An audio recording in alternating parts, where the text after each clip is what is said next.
All right, the first problem that you were supposed to do for this lesson was to explore using a student e-tool to generate random numbers to simulate this problem.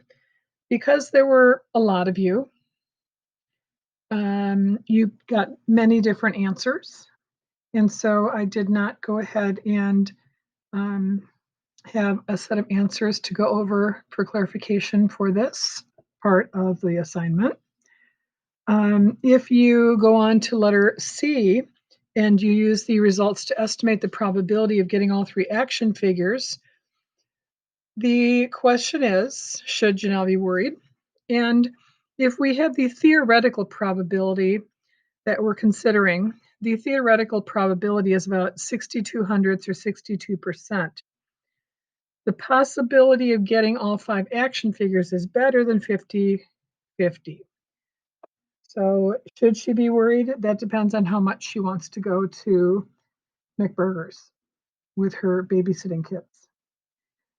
How could she get an even more accurate estimate of the probability? She could get a more accurate estimation if she did more trials or compared her results with other students' results, like if we were in a classroom and you could talk to the people around you, see what your teammates had done, or see what other teams had done, and we would be able to see the results a little bit clearer.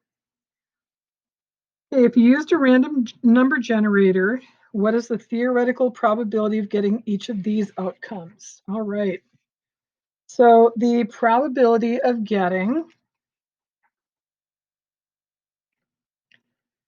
a multiple of 7. Well, what I did was a multiple of 3 or a multiple of 7. What I did was I listed all the multiples of 3 and all the multiples of 7 that went up to 20, and there were 8 of them, so my probability would be 8 out of 20.